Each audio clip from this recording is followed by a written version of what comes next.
Gente, estamos en vivo. En unos minutos entra Carolina y empezamos.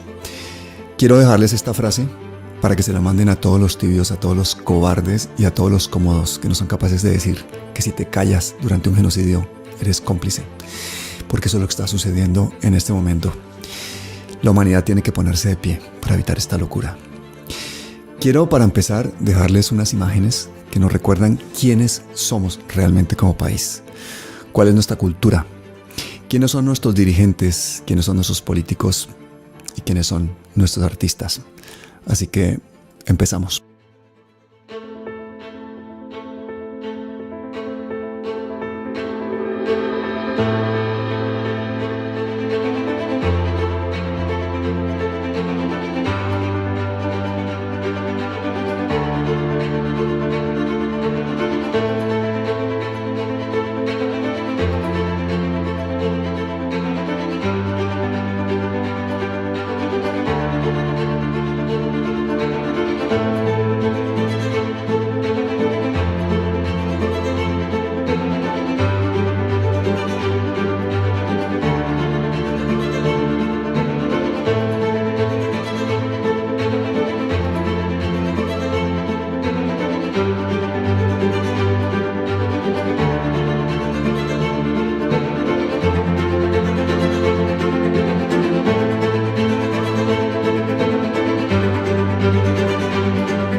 Bueno, gente, estamos en vivo. Espero que me estén oyendo. Estamos aquí nuevamente con la doctora Carolina Corcho y tenemos hoy también a la doctora Ana María Sole de Junta Junta Médica. ¿Cómo están? Bienvenidas, Carolina, Ana María. Hola Pablo, ¿cómo estás? Ana María, un saludo muy especial también a la audiencia de Palabras Mayores. Pues terrible tener que empezar con esas imágenes que ustedes acaban de ver, pero es que resulta que la justicia norteamericana ya ha identificado 8.000 colombianos que causaron destrozos en el Hard Rock Stadium de Miami en la final de la Copa América entre Colombia y Argentina. Hace 8 días, Carolina, estábamos deseando a Colombia que ganara y yo creo que no solamente perdimos, sino que perdimos dentro y fuera del estadio. Incluso Ramón Jesurún y su hijo Ramón fueron arrestados por agredir físicamente a los agentes de seguridad. Estamos hablando del presidente de la División Mayor del Fútbol colombiano. O sea, estamos hablando de una situación gravísima. Colombia ha quedado en evidencia con esas hinchadas. Incluso Ramón, el hijo de Ramón Jesurún, estaba agrediendo a una mujer de raza negra, guardia de seguridad. después de que perdiéramos la final de la Copa América con Argentina. O sea, es decir, una cuestión absolutamente impresentable. Yo creo que esas imágenes han dado la vuelta al mundo. Jesurún, con su escarapela de acceso total, intentaba hacer entrar a numerosos familiares. Estamos hablando de un dirigente deportivo que viene de la Casa Char, que fue sancionado en el año 2020 por la Superintendencia de Industria y Comercio por más de 300 millones, ni más ni menos que por la reventa de boletas de la selección en el Mundial de Rusia del 2018. La federación se alió en su momento con 2 empresas de tickets para que las entradas no estuvieran disponibles y poder revenderlas mucho más caras. Por esa misma razón, la federación fue sancionada por más de 16 mil millones de pesos. Es decir, encima, la división mayor del fútbol colombiano, la DIMAYOR, en cabeza de su presidente, de Fernando Jaramillo, y de 36 clubes afiliados, se solidariza con el señor Ramón Jesurún Franco por los hechos de la final de la Copa América. ¿Qué opinan ustedes de ese despropósito, de la forma increíble en que se estaba colando a la gente en el estadio? Parece que mucha gente le habían dado unas entradas falsas para que fuera allí a gritar fuera Petro, y al llegar allí se encuentran con que no pueden entrar y empiezan a buscarse la vida para entrar. Bueno, la batalla campal que acaban de ver. ¿Qué opinan de ustedes? ¿Quién quiere empezar? Bueno, yo quisiera de pronto hacer como un apunte. Evidentemente no tiene ninguna justificación que haya una ciudadanía ejerciendo este tipo de actos que rompen con la ley, con la norma. Digamos que esto da un mal ejemplo sobre lo que es la cultura en Colombia. Eso por un lado, pero más inaceptable aún que el presidente de la Federación Colombiana de Fútbol esté incurriendo, dejando manchado el nombre del país en actos racistas, vandálicos en otro país. Eso nos deja muy mal parados y eso amerita alguna sanción de la Federación de Fútbol. Esto es un primer elemento, pero lo segundo que tenemos que tener en cuenta también es que la organización de la Copa América en Estados Unidos ha sido calificada como una de las peores organizaciones del mundo. Quizás porque allá no se conoce la cultura del fútbol, ese no es un deporte de mucho conocimiento en los Estados Unidos como sí lo es en Europa o como lo es en América Latina, pero en ninguna final y en ningún evento deportivo que se ha hecho en América Latina y en Europa han pasado este tipo de cosas, y eso también habla de una muy mala organización y lo deja uno preocupado porque los Estados Unidos son los organizadores también de la próxima Copa del Mundo. Entonces tienen que hacer las correcciones porque sí hubo muchas irregularidades al respecto. No se esperaban realmente esta respuesta de parte de la afición colombiana, de colarse miles de personas intentando colarse sin entrada, y se han tenido que llamar refuerzos de la policía de Miami, etcétera. Pero recordemos quién es Ramón Jesurún. Ramón Jesurún fue la mano derecha de Fuad Chat y desde hace 40 años está atornillado a los cargos más importantes de la Federación de Fútbol de Colombia. Es un señor arrogante, según quienes le conocen, y es uno de los dirigentes más impresentables que ha tenido el fútbol colombiano. Un representante de esa cultura de usted no sabe quién soy yo, y se le olvidó que estaba en Estados Unidos y no en Colombia. Lo que hizo realmente fue una vergüenza. De hecho, había muchísima gente a las que le habían regalado boletas falsas con la condición de que fueran a gritar fuera Petro. Había gente con pancartas ahí. ¿Qué opinas, Ana María, de ese manejo político de un evento deportivo con unos fines absolutamente destructivos? Incluso había gente como el periodista Diego Santos que estaban invitando desde hacía tiempos a este evento para que fuera un evento en contra de Petro. Hablaban de defender a muerte a Colombia de Petro y su banda, y que fuera la gente allá a reventar el evento. ¿Qué opinas de toda esta locura? Yo creo que tiene mucho que ver también con esta transformación cultural que ha sufrido nuestro país a raíz de esta política neoliberal y de esta política narcotraficante, en donde para nosotros todo vale, el atajo es el camino, incluso esa manipulación que se pensaba hacer contra el gobierno tiene que ver con esa política de atajismo. Entonces, pues es dramático porque yo desde el punto de vista, por ejemplo, de la salud, también lo puedo percibir. El atajismo en todos los aspectos de la sociedad colombiana es un imperativo y nos toca hacer una transformación muy profunda para poder dar una imagen diferente y transformar el país mismo. Bueno, y esta gente, pues parece que campa por sus anchas, porque entre otras cosas, este señor parece que es muy amigo del fiscal Barbosa. Básicamente las acusaciones en su contra no han prosperado. También es muy amigo de Duque.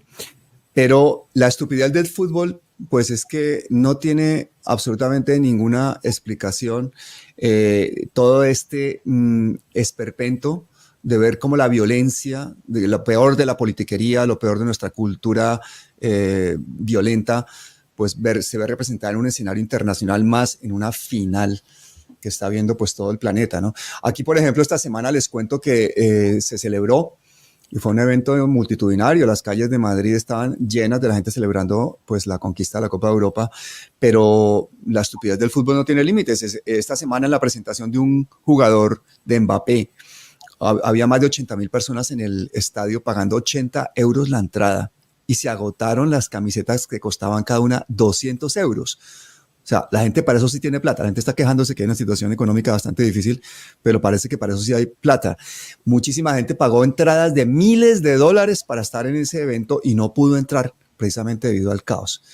Entonces yo creo que un punto de reflexión importante a todos los que estamos viendo cómo el deporte en un momento dado puede ser utilizado para generar más violencia, más crispación y para deteriorar la imagen de Colombia. La imagen de Maluma, por ejemplo, en ese palco enfrentándose a los argentinos me parece bastante triste y me parece que debemos tomar nota de todo esto que ha pasado porque no puede repetirse y ojalá que les caiga todo el peso de la ley a todos los que estaban involucrados en esos actos vandálicos, no tiene presentación. Había gente, Carolina, hasta entrando con carritos de bebés por la... Bueno, es una cosa brutal, Sí, ya no lo han visto. permiten el ingreso de niños a un evento deportivo de esos, eso está prohibido en la mayoría de los estadios del mundo. Y Sí, brutal. hay una cosa muy grave, y es que nosotros naturalizamos y volvemos chiste todo sin hacer el análisis verdadero de lo que esto significa para nosotros y para el país. Entonces todo se volvió un meme y lo naturalizamos y es parte del paisaje, cuando deberíamos estar haciendo, evaluando por qué están ocurriendo este tipo de conductas, independiente de lo que sí significa el fútbol como industria y como mecanismo de generación de violencia. Sí, y fíjate que normalizamos a veces cosas tan terribles como un genocidio, por eso yo en la introducción invitaba a la gente a que le enviaran a todos estos tibios, a todas estas personas que realmente no condenan una cosa tan terrible como un genocidio, pues ese mensaje, ¿no? Ayer celebramos en Colombia el Día de la Independencia. A mí me gustaría saber cuándo nos vamos a librar de esas demostraciones de admiración a la guerra, al militarismo, a la fuerza, cuándo los vamos a reemplazar por demostraciones de paz, de arte, de justicia. ¿Cuándo vamos a realmente tener en cuenta los pueblos que han sufrido históricamente de precisamente toda esa maquinaria bélica? Fíjense, por ejemplo, que esta semana la Corte Internacional de Justicia dictaminó por 11 votos contra 4 que la presencia de Israel en los territorios ocupados es ilegal. Pero curiosamente este mismo miércoles, el miércoles 24, va Netanyahu a Washington a dirigirse al Congreso y van a ver ustedes que no solamente se van a pasar por la faja los dictámenes de la Corte Internacional de Justicia, sino que va a recibir una ovación cerrada por parte de republicanos y de demócratas en un país para el cual, pues básicamente la guerra es un negocio bastante lucrativo. Así que nuestra invitación desde aquí a todos los que ven este canal, a que se vuelvan pacifistas decididos, que luchen realmente por una justicia social que nos permita alcanzar la paz en Colombia. ¿Cómo lees tú estos desfiles militares, estas celebraciones con desfiles militares en nuestro país, Carolina? Bueno, hay varias consideraciones, es que en todo caso son contextos distintos porque lo que representa el Día de la Independencia en Colombia o el Grito de la Independencia, porque posteriormente se fraguaría en 1819, el 7 de agosto en la batalla de Boyacá, es lo que significa el ejército libertador. Y el ejército libertador de ese momento, que eran los negros, los indios, los sectores populares de la sociedad que se organizan para poder superar el imperialismo español, es muy distinto al ejército que tenemos en la actualidad en Colombia. Realmente el jefe del ejército colombiano es el general Simón Bolívar, que era el general, pues que en ese momento organizó a los sectores populares. Recordemos que los descamisados eran gente descalza para poder luchar para que hoy fuéramos la República de Colombia. Entonces, evidentemente, son dos contextos muy distintos. y eso ya pues abriría una discusión de cuáles son las características que posteriormente adquirió el ejército colombiano, que tendría que haber sido un protector de los derechos humanos del pueblo colombiano, pero en la mayoría de los momentos del pueblo, de la historia del país, no fue así.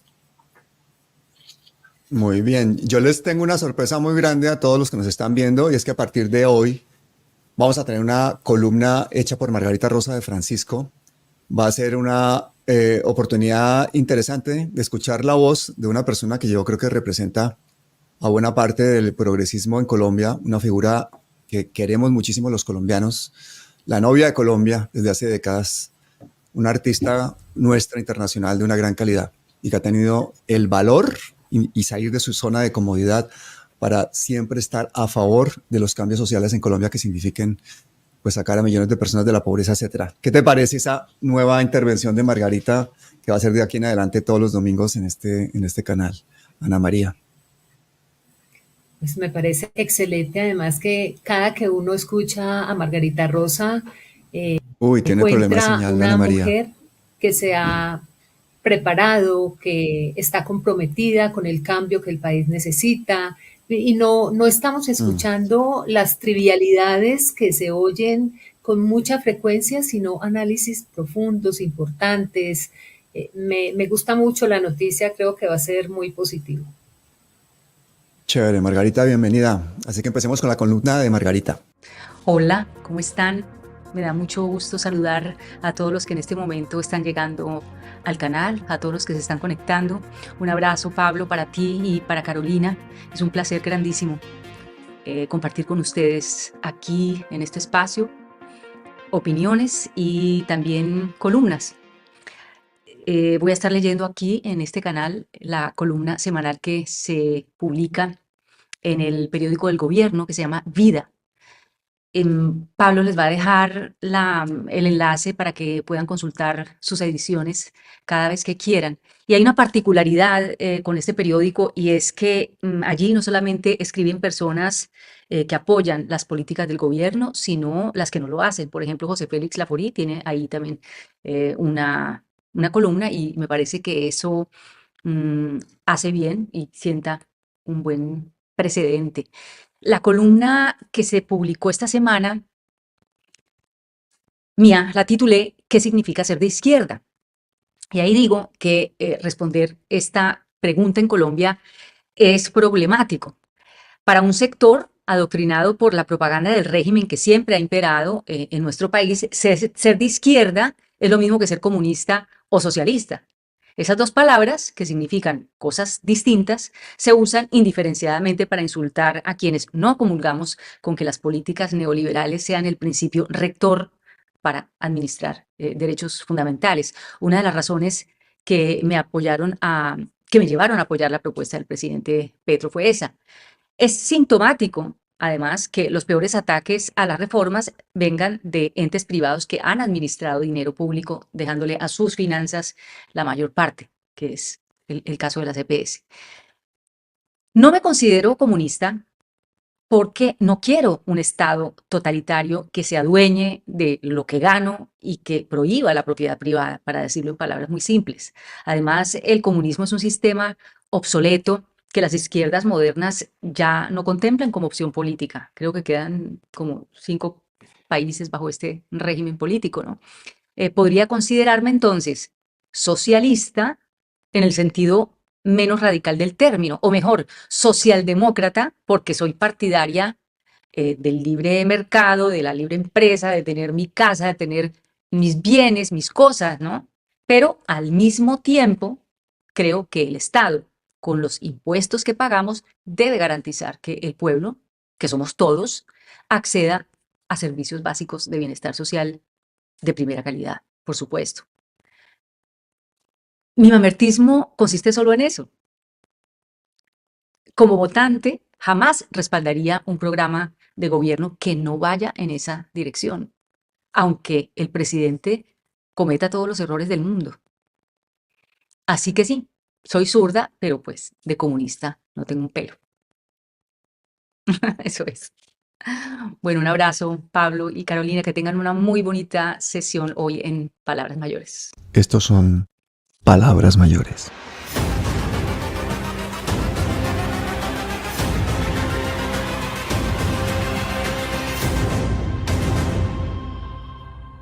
Bueno, vamos a hablar de uno de los dos temas gordos que tenemos hoy, Carolina.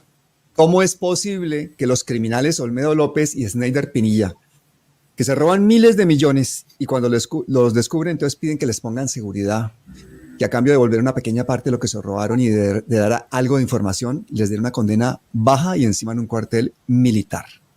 Yo creo que eso nos causa una alarma social a toda esta gente. Debería devolver todo, exigirles que delaten a sus cómplices y testaferros y que los manden directamente a la cárcel. Según la oposición, Olmedo tiene sobornado a todo el Congreso para la aprobación de las reformas. Pues no ha hecho muy bien su trabajo porque ahí están las reformas empantanadas. Seguimos esperando que Olmedo aporte pruebas y que caiga quien tenga que caer. Pero este eco que ha hecho, por ejemplo, Caracol, los medios de la oposición, al chismorreo de un señor corrupto, francamente criminal, es una pregunta que nos hace que todos nos hagamos, pues, ¿qué es lo que está pasando con la información en Colombia? ¿Cómo se está politizando este lawfare que se le está haciendo al ministro Bonilla? ¿Cómo se le puede dar la misma credibilidad a un criminal confeso que a un ministro? ¿Y cómo es posible que salga un magistrado de la Corte Suprema, señor Héctor Alarcón, famoso por haberle dado, por cierto, casa por cárcel a Uribe, a filtrarle a Caracol, ni más ni menos que a Caracol, el video de Olmedo López, hecho un mes antes, un video en el que simplemente se oyen a los congresistas intercediendo por el interés de sus regiones? La filtración de una declaración judicial es gravísima y su único objetivo es torpedear las reformas del gobierno. ¿Cuál es tu valoración de este manejo político de estos criminales y de lo que está sucediendo alrededor de la corrupción en la unidad de gestión de riesgos y desastres, Carolina? Bueno, hay varios asuntos aquí, Pablo, y el primero es no se entiende cómo un organismo como la Corte Suprema de Justicia permite que un proceso que tiene reserva judicial se filtre para un escándalo mediático. Esto es inaceptable. Y en eso hemos mejorado mucho en la Fiscalía General de la Nación, porque recordemos que en la época de Barbosa, permanentemente Barbosa mediatizaba y filtraba a través de la revista que ya conocemos para generar escándalos a partir de hechos que todavía no han sido probados y que están en un proceso de reserva legal. Ese es un primer elemento. Pero el segundo elemento es el uso perverso que la oposición política, a través de algunos periodistas y alguna prensa que exhibe además su ignorancia sobre el funcionamiento del Estado, hace de este tipo de información. Ya sabemos que es una oposición que quiere hacer obstrucción y generar un manto de duda sobre los procesos que adelanta el gobierno nacional en el proceso reformista, que es de lo que habla mi columna del día de hoy. Es decir, apenas se inicia la agenda legislativa que se instala hoy en Colombia, reinicia una nueva agenda, una nueva legislatura, entonces emerge un escándalo para empantanar al ministro de Hacienda, pero además este escándalo se da bajo unas características muy particulares, un modus operandi muy particular de algún sector de la prensa. Yo lo que veo en el informe de Caracol es unas llamadas de un ministro de Hacienda a unos funcionarios preguntando por unas gestiones que corresponden al Ministerio de Hacienda. Es que la ciudadanía tiene que entender que el Ministerio de Hacienda es un supraministerio transversal cuya función es la ordenación del gasto de la nación y de todo el gobierno. Luego compete a un ministro hacer el seguimiento a los contratos y a la ejecución del gobierno. Los gobiernos ejecutan y contratan. Mostrar con un manto de duda, de cuestionamiento y de escándalo que si un ministro hace seguimiento a la gestión de un contrato tiene un asunto delictivo, es muy perverso y lo que genera es una zozobra. Que un funcionario de alto nivel como ministro de Hacienda llame a funcionarios que ejecutan recursos de desastres es lo normal. Yo le comentaba a algunas personas, yo estuve en el Ministerio de Salud y el Ministerio de Salud permanentemente hace contratos y ejecuciones para construcción de infraestructura hospitalaria. Permanentemente en Colombia y en el mundo, los congresistas y los parlamentarios tienen dos funciones. Una función es la función de hacer las leyes, de legislar, y la segunda función es la función de control político y de representación de la gestión pública en sus regiones. Entonces, ¿cómo vamos a criminalizar que un representante a la Cámara, un senador, hable con el gobierno para preguntarle sobre las inversiones públicas que hayan en su región, de una vía terciaria, de un hospital? Eso me parece que ya lo estamos llevando a unas líneas muy delgadas para intentar entonces mostrar que todo esto es ilegal. Pero además yo le cuento, por ejemplo, cuando yo era ministra, lo que me hicieron a mí. En el marco de una audiencia pública de la Comisión Séptima de la Cámara de Representantes, yo me reuní en Arauca en el marco de esa audiencia que termina en la tarde. Estábamos esperando el último vuelo con los congresistas de la Comisión Séptima. Y al otro día hay un escándalo, reunión de la ministra de Salud con los congresistas de la Comisión Séptima en Arauca. Tenemos el video y las pruebas, como si fuera un delito que un ministro se reúna con las comisiones que le corresponden los temas de política pública, y porque es que además las reformas de iniciativa gubernamental implican que los ministros se reúnan. Hubo un escándalo, y el escándalo era que yo estaba supuestamente reunida con ellos en la casa de una señora candidata. Era más o menos abril, no habían inscripciones a candidaturas en Colombia, pero dejaron la duda de que es ilegal, de que es cuestionable que un ministro se reúna con los congresistas. Y posteriormente recuerdo yo en uno de los debates donde iba a iniciar el trámite de la reforma a la salud, que una representante del Partido Verde Miranda levanta la mano y dice: dejo constancia, como si eso fuera una ilegalidad, que previo al inicio de esta discusión, la ministra de Salud estaba hablando en un pasillo con un senador del Partido Conservador. Hágame el favor, la constancia, y hacen creer que eso es ilegal, es anormal. Los ministros hablamos con todos los senadores de la República. Y si tenemos iniciativas gubernamentales para que sean aprobadas, pues tenemos que ir a invitar a los congresistas a que respalden esas iniciativas gubernamentales. Eso es parte de las funciones de un ministro. Si el presidente de la República se reúne, por ejemplo, con el expresidente Álvaro Uribe Vélez, una persona que está sub judice, que está acusada de delitos de lesa humanidad, de compra de testigos, entonces vamos a decir que se está fraguando un acto criminal. El presidente de la República tiene que hablar con un representante de la oposición, que tiene que surgir en el trámite de la presunción de inocencia, el debido proceso, su juicio por lo que se les imputa al presidente Uribe. Pero si el presidente se reúne con alguien que esté imputado, no quiere decir que haya en sí mismo allí entonces un acto de conspiración delictiva y delincuencial, como lo quieren hacer ver cierta prensa en su ignorancia frente al tema del ministro de Hacienda. En ese caso, yo creería inclusive que el presidente Gustavo Petro debería reunirse más con el Congreso, debería reunirse más con las bancadas para poder hacer el seguimiento de sus iniciativas legislativas. Pero además, debo aclarar, me impresionó mucho, Pablo y Ana María, un video de una periodista de la W donde sale con voz grandilocuente: es que el ministro de Hacienda giró 1.5 billones de adición presupuestal del Congreso de la República, la unidad de gestión del riesgo, y esa plata coincide con la que se robaron. Por favor, seamos sensatos. La función del ministro de Hacienda es cumplir la ley. Y si el Congreso de la República votó una adición presupuestal al Ministerio de Hacienda, a cualquier ministerio, le corresponde hacer el giro. Otra cosa es si esos recursos terminan finalmente en corrupción o no, pero eso se tiene que probar. Pero el hecho de que el ministro ejerza su función no quiere decir que esté involucrado en actos delictivos, como irresponsablemente lo pregona este medio de comunicación, calumniando sin prueba alguna.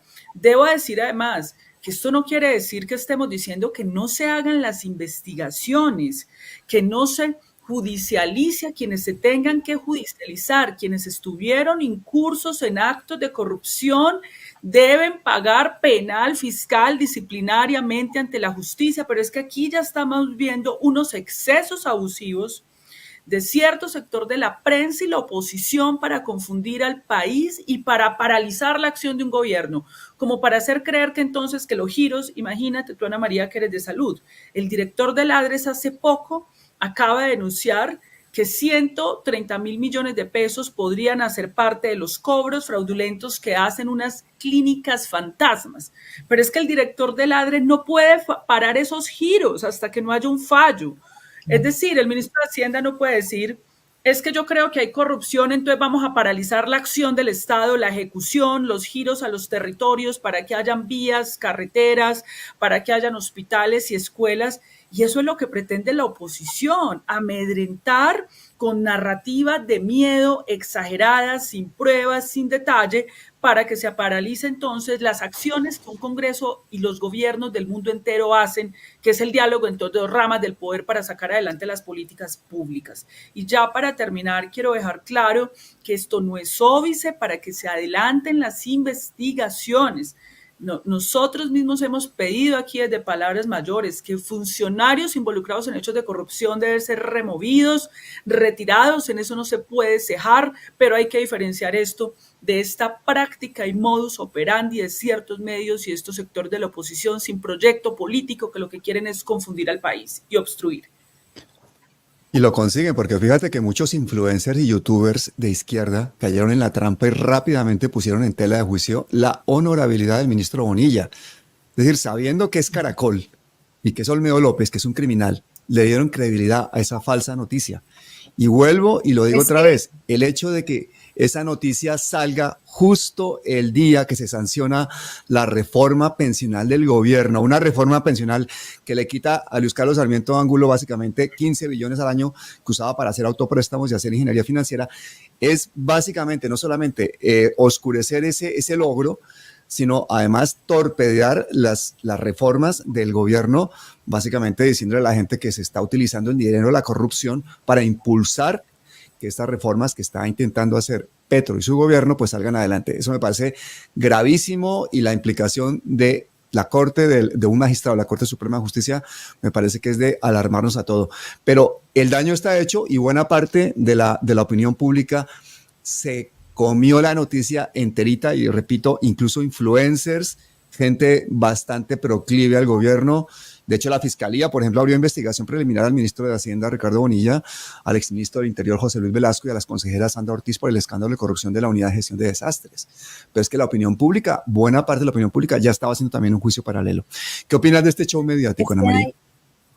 Hay varios aspectos allí. Primero, hay una población muy poco culta sobre los derechos constitucionales, de cómo funciona el Estado, de las obligaciones y deberes de las personas que están gobernando. Hay una prensa hegemónica que está haciendo todo este trabajo de distorsión de la verdad, pero también está esta cultura, volvemos al atajismo, en donde aceptamos, no averiguamos, todo vale, y ni siquiera como sociedad nos cuestionamos si esto es verdad o es cierto y no esperamos a que sean los entes de control los que den el resultado, sino que nos dejamos meter en esta manipulación. Exactamente. Así que, gente, a abrir los ojos a esas noticias. Sabemos que lawfare, que es la guerra legal, y la guerra informática, la guerra mediática, es una realidad de la política moderna hoy en día. Desafortunadamente, empantanar a la gente que está intentando cambios sociales, pues no es una cosa exclusiva de Colombia, sucede en el mundo entero. Tenemos que tener los ojos muy abiertos y una buena forma de no dejarnos permear es no seguir precisamente canales que ya sabemos que tienen este tipo de prácticas. Bueno, pasamos al segundo tema que a mí me parece que yo creo que ahora sí se vuelve esto una junta médica. Entonces, ya me están diciendo que esto es una junta médica porque somos 3 médicos aquí. Me va a tocar decidir que es una junta médica. Pero ¿cómo así que asociaciones de médicos ahora se ponen en contra de la reforma de la salud? ¿Qué es lo que está pasando, Carolina? Resúmenos un poquito, que la gente está muy confundida con esto.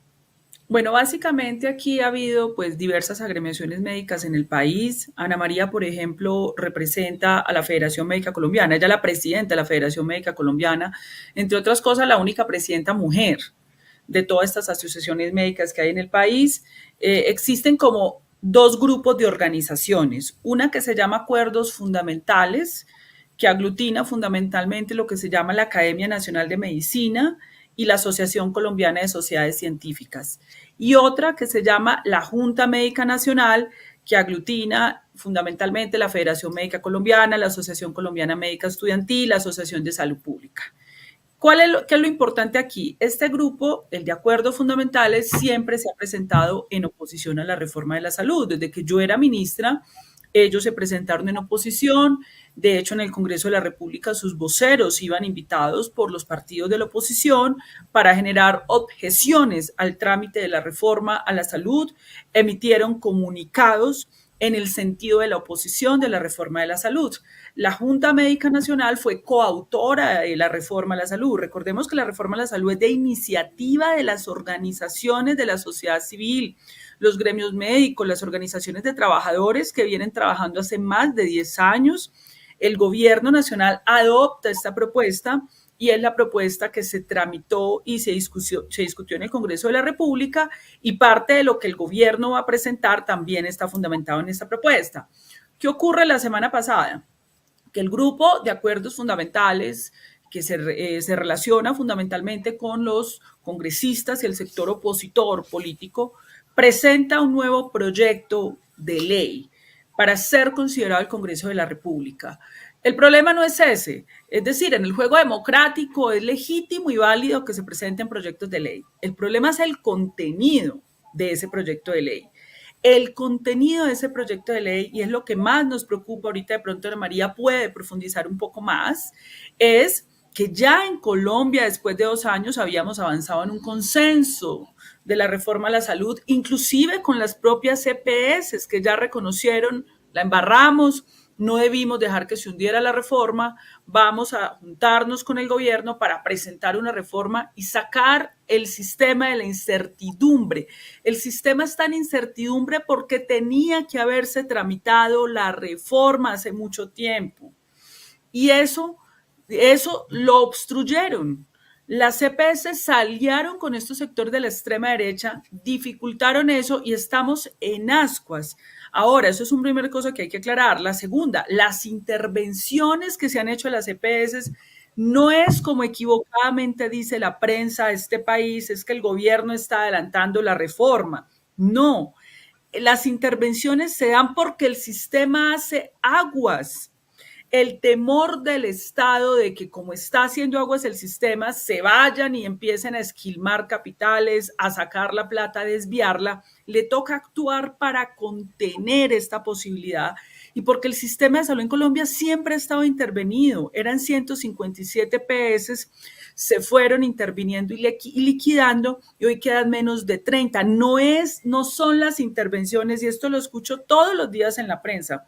Es que el gobierno ya adelantó la reforma con las intervenciones. Eso es falso. Todos los gobiernos han tenido que intervenir, pero la solución para no tener que intervenir es dar una solución de fondo, que era la reforma, que fue lo que no la dejaron hacer. Entonces ahora estas agremiaciones médicas, acompañadas con sectores de la oposición, quieren presentar un nuevo articulado, y ese nuevo articulado deshace todos los acuerdos del gobierno con las EPS, lanza un salvavidas a las EPS, retrotrae la discusión no solamente 2 años, sino que hace una contrarreforma a todos los logros del derecho fundamental a la salud. Esto es algo parecido a la enmienda, ¿se acuerdan de la enmienda de la ley de educación estatutaria? Es algo similar, ya bajo un cambio de estrategia de la oposición. Ya la oposición no está obstruyendo, sino que dice, vamos a presentar nuestro proyecto para que todo cambie, para que nada cambie, o para que retrocedamos. Ese es como el contexto. Pero ¿cómo es posible, Ana María, que haya médicos que no respalden una reforma a la salud? Porque a nosotros en Colombia nos toca a los médicos irnos a hacer el año rural, ver las condiciones que hay en las regiones. Nos toca ver las causas de morbimortalidad infantil, materna. Nos toca ver la concentración de los recursos médicos en áreas específicas, incluso de las ciudades. ¿Cómo es posible que haya organizaciones? ¿Qué pasa? ¿Que ha habido reparto de mermelada, intereses particulares? ¿Cuál es la razón? Yo pregunto ¿cómo es posible que los médicos que nos debemos a los pacientes ahora estemos sirviendo a unos intermediarios que han cambiado el sentido del derecho hacia el lucro que beneficia a unos pocos y que profundiza inequidades en el país. Hay que entender que tenemos dos puntos históricos en Colombia en el sistema de salud. Uno fue la Ley 100, que lo hemos padecido 30 años, y el otro fue en el 2015 la Ley Estatutaria de la Salud, que consagra la salud como un derecho fundamental, que fue una lucha de la sociedad civil, un logro que ha tenido que defenderse a través de todo este tiempo, porque tenemos dos posturas. Una que defiende este modelo hegemónico de negocio, de salud sometida al mercado, y la otra que está defendiendo el derecho fundamental a la salud, en el que estamos todo este grupo de la Comisión de Seguimiento de la Sentencia 760, la Cumbre Social y Política, donde está la Federación Médica Colombiana. No hemos entendido, o estos gremios que presentan este proyecto tan desastroso que es un retroceso a esta lucha social por la salud como un derecho fundamental, no hemos entendido, no han entendido el concepto de salud. Estamos hablando de un interés que es vital para las personas, para su calidad de vida. Tampoco han entendido lo que significa dentro del ejercicio médico el deber ser de nuestro trabajo, siempre en función del negocio. Entonces proponen un proyecto que es desastroso, un proyecto que retrasa, devuelve todo lo ganado, en donde hacen una defensa clara de este modelo de intermediación con agravantes inmensos como quitar la responsabilidad financiera y adjudicársela al Estado para que seamos los colombianos, a través de nuestros contribución, de nuestros impuestos, los que tengamos que pagar los desfalcos que se producen en el sistema. Ya tenemos denuncias muy graves de reservas técnicas de 13.2 billones de pesos que se tomaron, que no se invirtieron. Tenemos denuncias de la Contraloría General de la República de dineros perdidos durante la pandemia, un detrimento de 9 billones de pesos, con investigaciones a 18 EPS. Esto es muy diciente. Hablar de la transformación de EPS en gestoras para seguir defendiendo el mismo modelo, como dijo Carolina, hagamos que parezca distinto para que todo siga igual, presentado por algunos gremios médicos, es lo que resulta inmoral cuando la gente está esperando una solución y cuando la solución estuvo en las manos en el Congreso, un proyecto que fue discutido 9 meses en la Cámara, que tuvo 59 audiencias públicas, sin contar el trabajo que la Cumbre Social y Política había hecho un año antes. Llegan senadores que los vemos hoy en el lanzamiento de este proyecto, de este grupillo de médicos. No entendemos qué pasó con la ética médica, con ese juramento hipocrático, y ahora están presentando un proyecto sin ser representativo tampoco de los gremios médicos. Bueno, es que plata es plata, ¿no? Solo falta que ya Coronel venga a formar un nuevo foro de la salud organizado por las EPS como el que hizo, en el que intentaba ponernos un relato en contra de la reforma de la salud. Pero a mí me parece una falta de sensibilidad, sinceramente, por parte de los médicos colombianos, porque si fueran médicos suizos y no entienden lo que está pasando, pero cuando ven ustedes la situación de la salud en Colombia, la marginación a la que está sometida buena parte de la población precisamente porque ese manejo de esos recursos de salud, es para salvar vidas, para hacer prevención, pues lo manejan unos privados que básicamente no tienen que darle cuentas a nadie de cómo manejan ese dinero y encima se ponen bravos porque se le quieren quitar esa intermediación. Pero que los mismos médicos hagan eso. Y otra cosa, yo te pregunto, Ana María, ¿a ti te ha invitado el señor Yamid Amat, por ejemplo, a su noticiero? ¿Te han pedido entrevista? Porque es que ahí, por ejemplo, estuvo el otro día, ¿quién fue el que estuvo ahí hablando con Yamid Amat? El presidente de la Academia de Medicina. El presidente de la Academia Imagínate. Nacional de Medicina. La entrevista es en el horario más importante de la televisión, en el noticiero más visto, a la hora que todo el mundo está ahí y están viendo a un señor mayor médico hablando de que eso no hay que aprobar esa reforma. Entonces eso tiene una credibilidad, tiene una cosa muy importante. Entonces yo desde aquí invito al señor Yamid Amat a que por favor o invite a la doctora Ana María Soleiva, a la doctora Carolina Corcho, para que pueda dar respuesta a eso, a esa entrevista que ha hecho el presidente de la Academia Colombiana de Medicina, que yo no sé qué formación tenga, pero yo me imagino que él no debe ser ni preventista ni de salud pública, porque realmente defender intereses privados en un horario prime, en una televisión, me parece una cosa gravísima. Está dándole a la población la idea de que este negocio de las EPS tiene que seguir. Y la contradicción es que ellos hicieron parte del proyecto, la Academia Nacional de Medicina. Obviamente, el presidente que tienen hoy no representa el sentido de lo que se construyó para la ley estatutaria.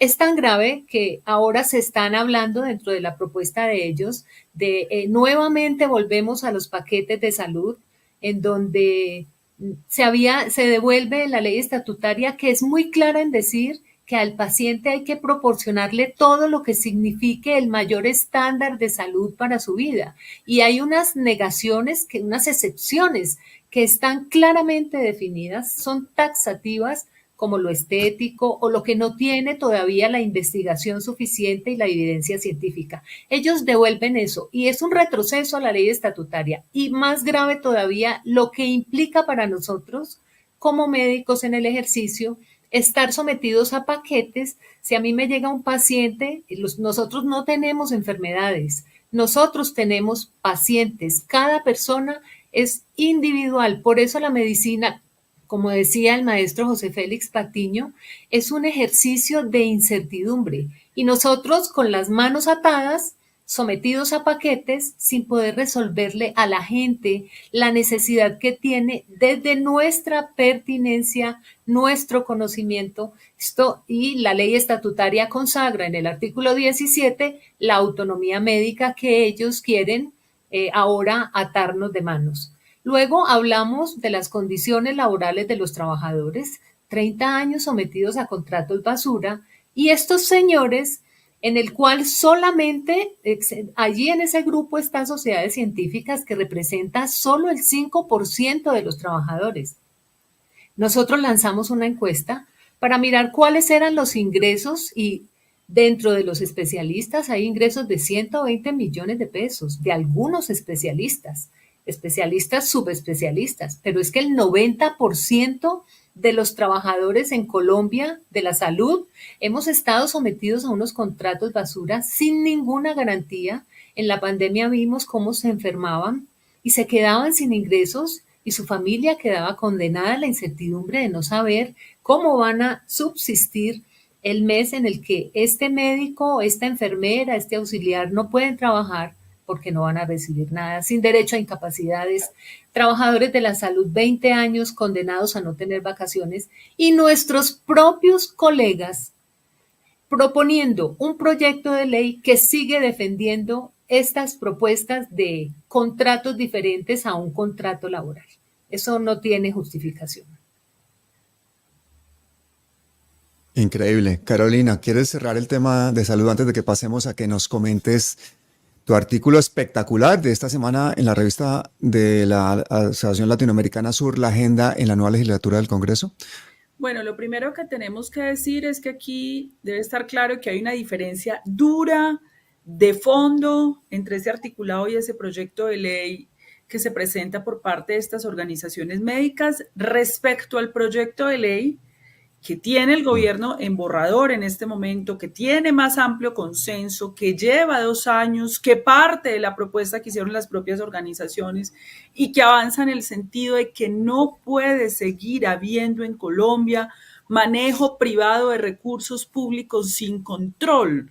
Hay suficiente evidencia de posible desviación, saqueo por parte de particulares de billones de pesos. El corazón de la propuesta que quieren anteponer a la propuesta gubernamental es que quienes manejen la plata la sigan manejando, pero respondemos los colombianos si hay quiebra. Ellos manejan el negocio, pero respondemos los colombianos. Eso es gravísimo, pero además retrocede en los mínimos que hemos ganado como derecho fundamental. Eso no puede ser aceptado, por eso insistirle al gobierno nacional. No podemos retroceder. ni en lo conquistado vía constitucional ahora como derecho fundamental a la salud, pero tampoco en los acuerdos y consensos para retrotraernos a un asunto que yo lamento mucho que esto haya venido de organizaciones médicas. Pues en este momento ASEMI está muy limitada, muy menguada por las intervenciones de las EPS y lamento mucho realmente que sean organizaciones médicas quienes asuman estas banderas y estos postulados inaceptables desde el punto de vista de un Estado social y democrático de derecho. Entonces yo invito a que con respeto vamos a mantener las diferencias, se mantienen las diferencias con este sector médico, pero es una diferencia de fondo de si la salud es una mercancía o si la salud es un negocio.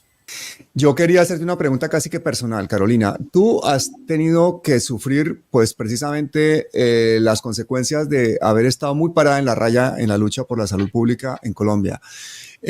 Has sido ministra de Salud, te enfrentaste a todas estas presiones brutales, a todos estos lobbies multimillonarios de las EPS, has salido del gobierno en una estrategia que todavía no terminamos de entender muchos de nosotros y vemos que sigues en esta lucha.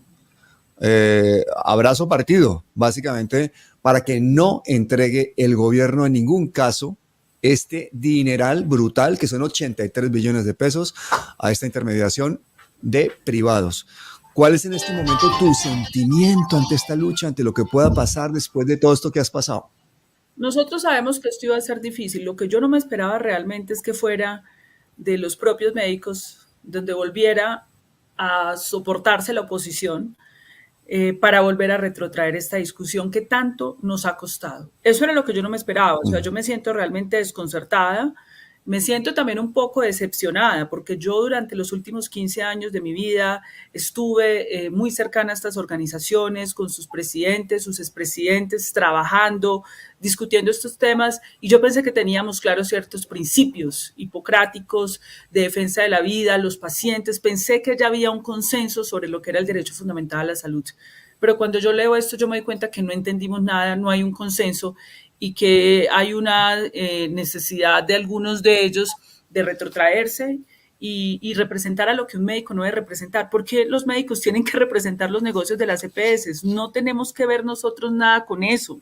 Nosotros trabajamos inclusive no en las EPS, sino que trabajamos en las clínicas y los hospitales.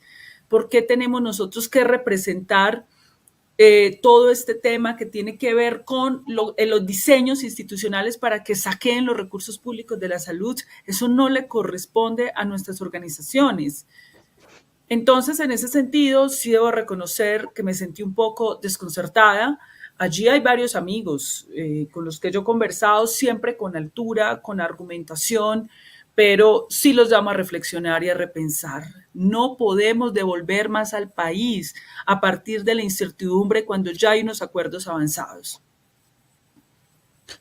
Bueno, yo creo que la obligación también de los ciudadanos es que estemos así como estuvimos ante esa posible modificación de la ley estatutaria de educación y lo impedimos, salió FECO de la calle, nos opusimos todos, aquí hicimos muchísimas entrevistas, se volvieron virales, la gente realmente impidió ese error que iba a cometer María José Pizarro Benavides, no leer la letra pequeña, no ponerle la suficiente atención, calcular mal una estrategia política, lo que sea, pero eso no se dejó que pasara.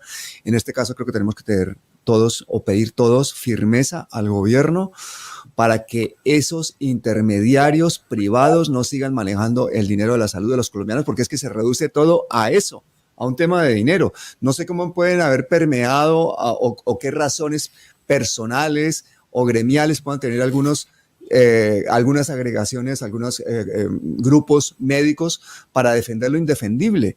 Y es que la salud en Colombia sigue siendo un negocio privado en el que se enriquecen unos pocos y en el que millones de personas tienen que ver como los recursos de todos, los recursos nacionales, porque esto no es dinero que nos estén regalando las EPS, esto es dinero de los colombianos, de sus impuestos. ¿Cómo así que lo van a seguir manejando unos privados como les dé la gana? Entonces, dejemos ese tema por ahí, pero la invitación a todos para que sigamos haciendo una veeduría ciudadana dura con esto.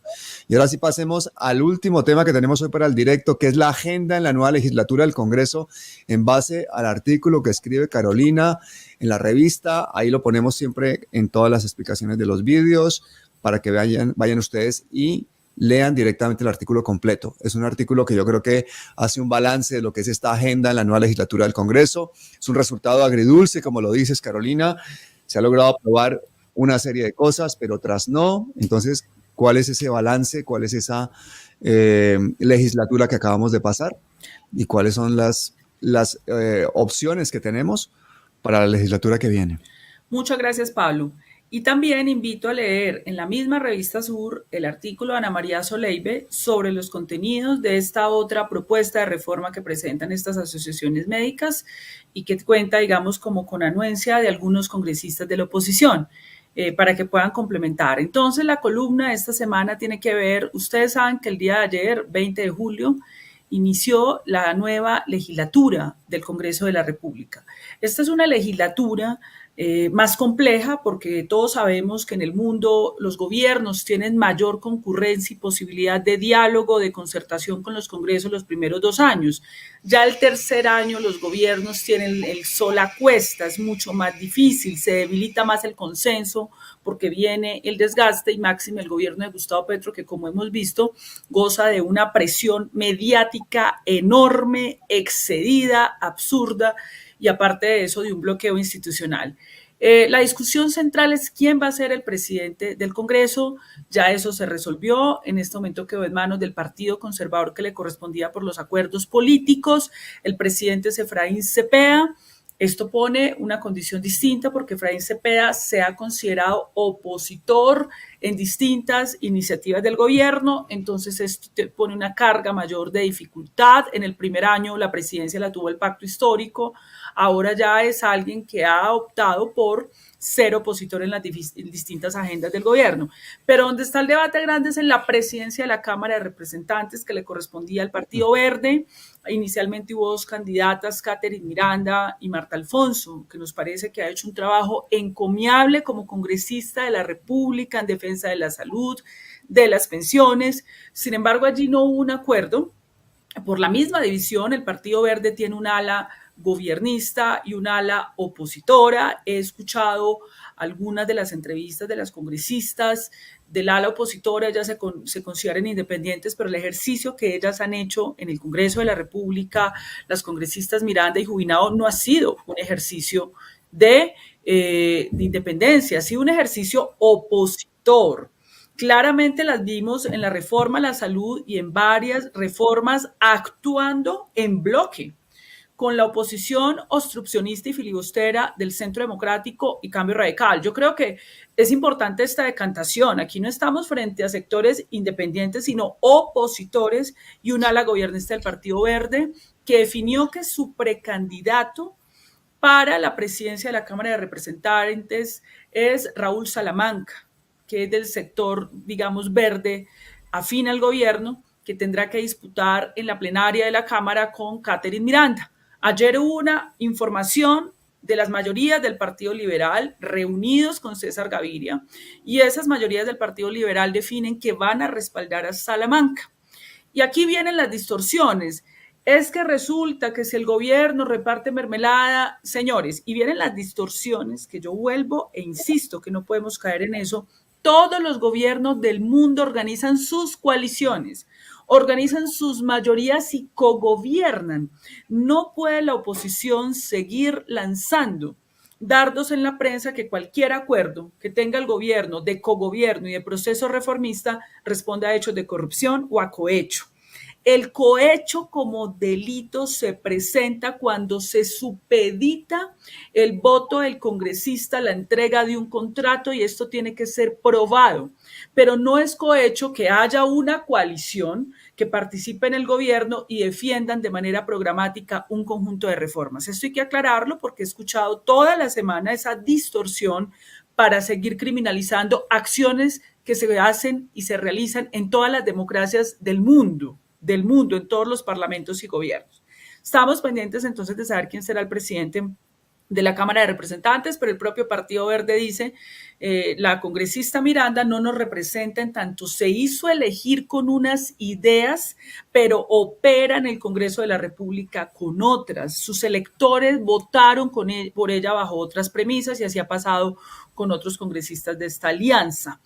Elementos de la agenda que presentará el gobierno de acuerdo a lo que ha planteado el presidente de la República y lo que ha planteado el ministro del Interior. Son varias reformas pendientes. Primero, tenemos pendiente la reforma laboral, que ya pasó su primer debate en la Cámara de Representantes, Comisión Séptima, ya llega a la plenaria de la Cámara. Esa reforma fue mutilada, se le recortó en el primer trámite lo que tiene que ver con los derechos sindicales y colectivos, que en todo caso están considerados en los acuerdos internacionales que ha hecho Colombia, pero mantiene la esencia de devolver derechos que perdimos por una ley que presentó el senador entonces Álvaro Uribe Vélez, que es la Ley 50, donde los trabajadores nos quitaron el pago de los dominicales, el pago de las horas nocturnas, de los festivos.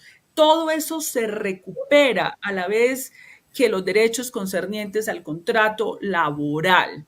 Esto repercute en un avance y esta reforma ya va para segundo debate en la Cámara de Representantes.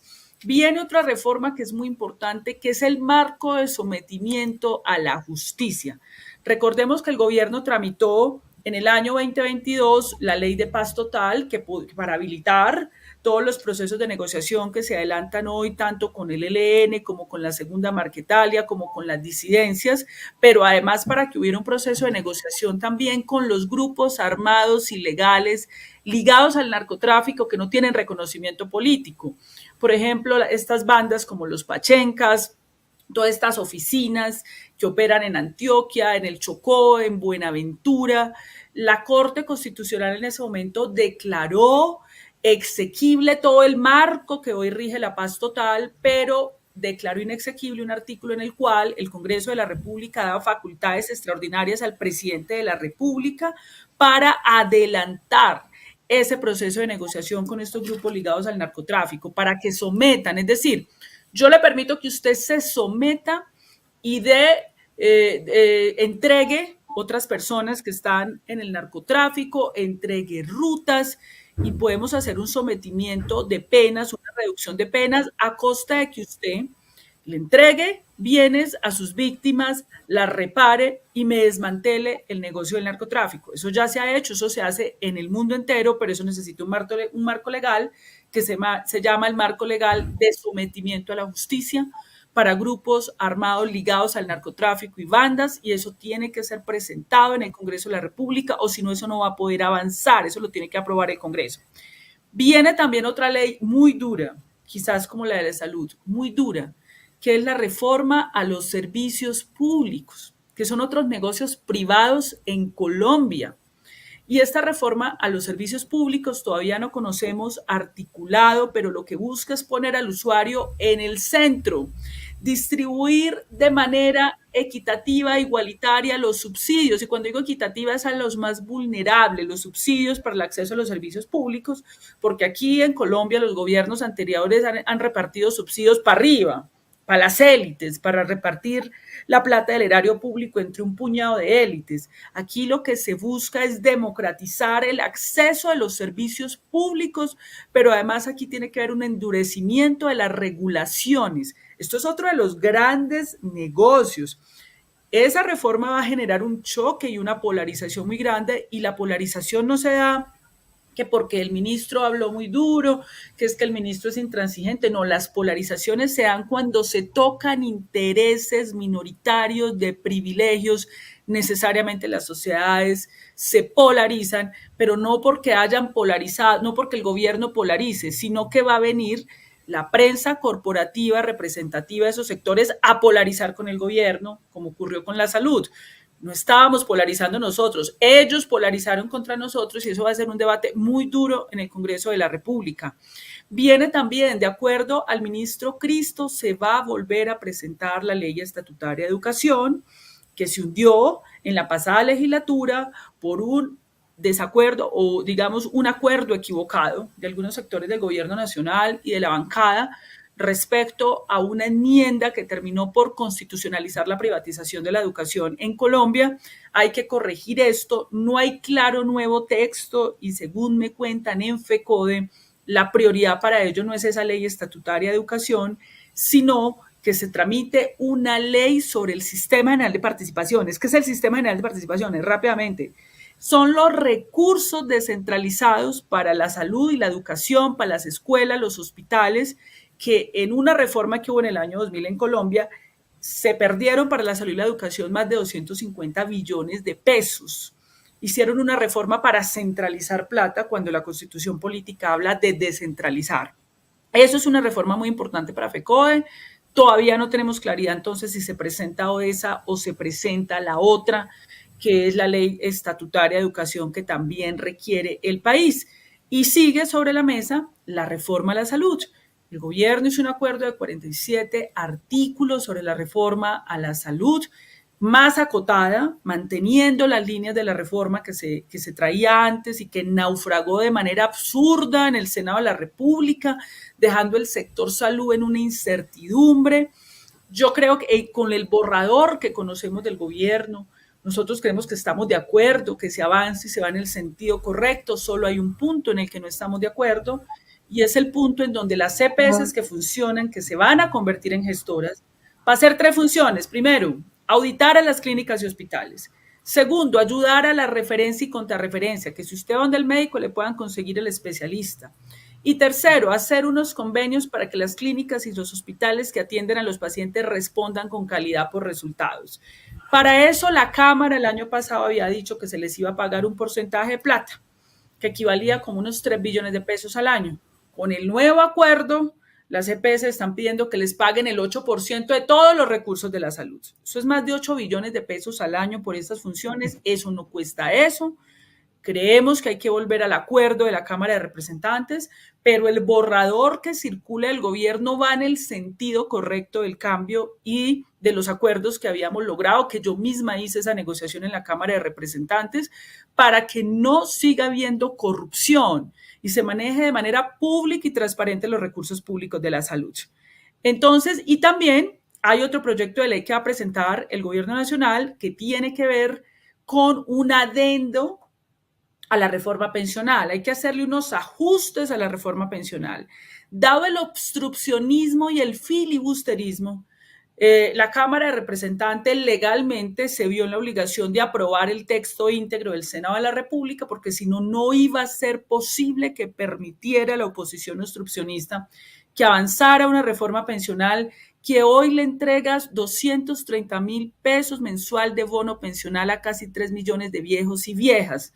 Ya hay demandas en este país en contra de esa reforma por parte de sectores del Centro Democrático y Cambio Radical. Yo no puedo entender cómo un senador de la República que gana 50 millones de pesos, que tiene todos los privilegios con el erario público, se oponga a que los ancianos, los viejos y viejas de este país reciban 230,000 pesos para sustento básico cuando ellos trabajaron, aportaron, trabajando en la informalidad. Es inaceptable y uno esperaría de la Corte Constitucional que no le vaya a hacer ese daño a los viejos y a las viejas, a las madres, a las mujeres populares mayores de 60 años que también se benefician de la reforma pensional con el pilar semicontributivo, donde si usted no tiene las 1.300 semanas completas, pero alcanzó a hacer 1.000, puede recibir una parte de la pensión. Ya para terminar, esto que les planteo es una gama de reformas complejas. Miren todo lo que tenemos que hacer en Colombia, además de que se me queda en el tintero porque no la he escuchado mencionada, la reforma política y la reforma a la justicia, que después hablaríamos de eso. Pero lo que sí está claro es que el balance de estos 2 años en materia del Congreso de la República para el gobierno es agridulce. Claramente hay un bloqueo institucional al gobierno del presidente.